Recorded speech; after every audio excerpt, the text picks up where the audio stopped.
Bismillah. Il était une fois, quelque part ou nulle part, un homme très pauvre qui s'appelait Delire. Il avait beaucoup, beaucoup d'enfants. Il en avait tant qu'il n'arrivait même plus à les compter. Et chaque jour que Dieu fait, il entendait ses enfants pleurer et crier. On a faim, papa, on a si faim qu'on mangerait même un diable tout cru. Un jour, il décide de partir sur les routes pour trouver du pain pour ses enfants. Il met dans son sac un couteau, une corde, un morceau de fromage et il prend la route. Il marche, il marche, il marche toute la journée.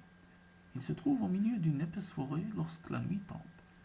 Dans le tronc d'un grand arbre, il voit un trou, et lorsqu'il s'approche, il voit de la lumière au fond du trou, loin au-dessous de lui, et puis il commence à sentir une bonne odeur de viande rôtie.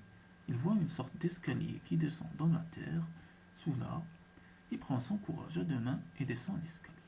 Arrivé au fond, il voit un homme grand comme un ours des montagnes qui fait cuire une vache entière sur un broche au-dessus d'un grand feu. Que viens-tu faire ici, rugit le géant. De quel droit oses-tu me déranger alors que je prépare mon repas? Quel culot! Tu devrais avoir peur. Ne vois-tu pas que je suis un beng, un diable? En réalité, Delino avait très peur, mais essayait de ne pas le montrer. Tu ne me fais pas peur, tout beng que tu sois, dit-il. Si tu veux qu'on se batte, je suis ton homme. Mais je te préviens, je suis bien plus fort que toi. Je suis si fort que je peux d'une main écraser une pierre et en tirer du lait. Delino fait semblant de chercher une pierre et en douce sort le morceau de fromage de son sac. Il le presse en faisant une grosse grimace et le lait coule du fromage devant les yeux ébahis du beng. Ce dernier, très impressionné, essaie d'en faire autant. Il ramasse une pierre et la serre si fort que sa tête est près d'exploser. Mais rien, pas une seule goutte ne sort de la pierre. Alors il pense, ce petit homme est très fort, plus fort que moi peut-être. Il faut que je sache jusqu'où va sa force. Le beng dit alors, d'accord, je veux bien que tu manges avec moi, mais avant il faut que nous allions chercher du bois pour le feu car il risque de s'éteindre. Tous deux remontent à la surface pour couper du bois.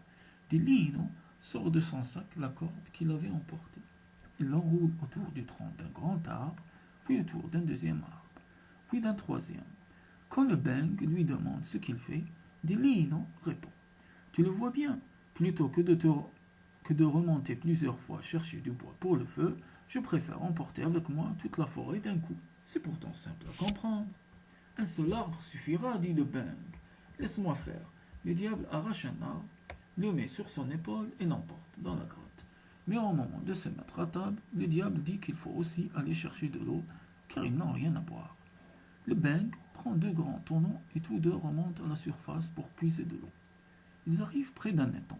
Là, Delino sort de son sac son couteau et commence à creuser la terre sur le bord de l'étang. Quand le beng lui demande ce qu'il fait, Delino répond. Tu le vois bien, je n'ai pas envie de remonter toutes les 5 minutes chercher de l'eau.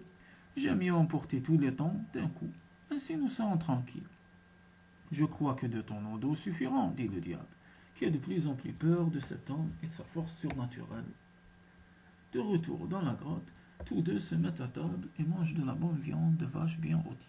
Le beng voit bien que Delino mange beaucoup moins que lui. Mais Delino lui dit qu'il est un peu fatigué, car il a combattu un dragon et tué 3 ours dans la journée. De plus, il a déjà mangé 2 vaches à midi et n'a plus vraiment faim. En entendant ces paroles, le diable se sent perdu. Il va chercher un gros sac rempli de pièces d'or qu'il donne au homme pour qu'il le laisse tranquille et s'en retourne chez lui. Delino regarde le sac, il sait qu'il ne pourra jamais soulever une telle charge. Eh bien, dit-il au beng, tu ne crois quand même pas que je vais porter moi-même le sac alors que j'ai un bon serviteur comme toi pour le faire à ma place?